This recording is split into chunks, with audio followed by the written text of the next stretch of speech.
नमस्कार, आप देख रहे हैं वीके न्यूज और मैं हूं आपके साथ सुनैना सिंह। सोचिए कि अगर कोई आपको जबरदस्ती अपने धर्म के मुताबिक चलाने की कोशिश करे तो कैसा लगेगा आपको। किसी की जबरदस्ती लगाई गई पाबंदियों को ना मानने पर सजा मिले तो कैसा लगेगा आपको। हम आपसे ये इसलिए पूछ रहे हैं कि अफगानिस्तान में नाम मात्र के बचे हिंदुओं के साथ जो हो रहा है उसे आप अच्छे से समझ सकेंगे।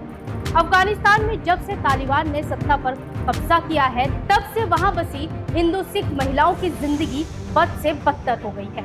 आपको वो तस्वीरें तो याद होंगी जब अफगानिस्तान में तालिबान की सत्ता पर काबिज होते ही कैसे वहां का तख्ता पलट होते ही बड़ी संख्या में लोगों ने अफगानिस्तान छोड़ दिया था।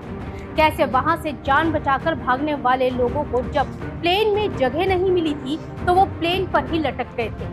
इसमें कई लोगों ने अपनी जान भी गंवा दी थी। लेकिन अब फिर एक बार वही तालिबान की इस्लामिक कट्टरता यहाँ रह रहे हिंदू सिख महिलाओं को बुर्के और नकाब पहनने को मजबूर कर रही है।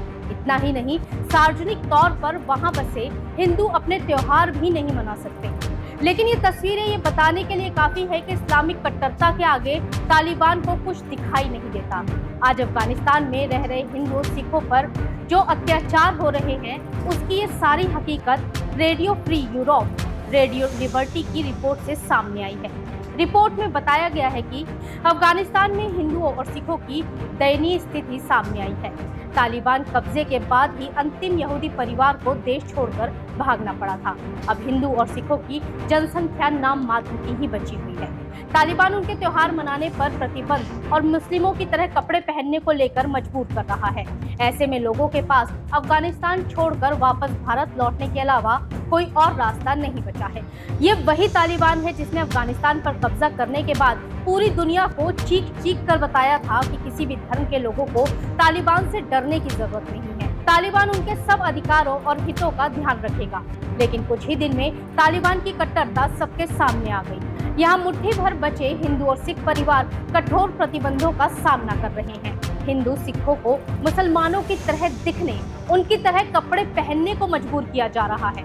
काबुल में रहने वाली फरीकौर ने बताया कि कुछ साल पहले करीब 1500 सिखों ने अफगानिस्तान छोड़ दिया था, लेकिन वो यहीं रुक गई थी। फरीकौर के मुताबिक, मैं अपने मन से कहीं भी बाहर नहीं जा सकती। जब भी मैं बाहर जाती हूँ मुझे मुसलमानों की तरह कपड़े पहनने के लिए मजबूर किया जाता है। तालिबान नहीं चाहता कि मैं सिख की तरह दिखूं। तालिबानी शासन में हालात ऐसे हो गए हैं कि अब उन्हें अफगानिस्तान छोड़ना पड़ेगा। तालिबान के वापस लौटने के बाद से उन्होंने त्योहार नहीं बनाए हैं। वैसे ये कोई पहली बार नहीं है कि तालिबान ने यहाँ रह रहे हिंदुओं को निशाना बनाया हो। इस्लामिक कट्टरता तालिबान के रग रग में बसी है।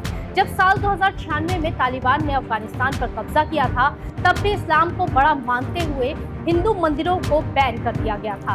हिंदू और सिखों की पहचान के लिए उन्हें पीले बैज पहनने के लिए कहा गया था। इतना ही नहीं, हिंदू और सिखों पर जजिया कर भी थोप दिया गया था। अब एक बार फिर तालिबान ने अपनी इस्लामिक कट्टरता दुनिया के सामने लाकर रख दी है। वहीं इस खबर ने ये भी साफ कर दिया है कि भारत के विदेश मंत्रालय को अफगानिस्तान में मुट्ठी भर बचे हिंदुओं के लिए जल्द ही कुछ जरूरी कदम उठाने पड़ेंगे। आपको हमारी ये खबर कैसी लगी हमें कमेंट बॉक्स में जरूर बताइएगा। अगर खबर अच्छी लगी हो तो लाइक और शेयर जरूर कीजिएगा। धन्यवाद। वीके न्यूज, राष्ट्र के नाम।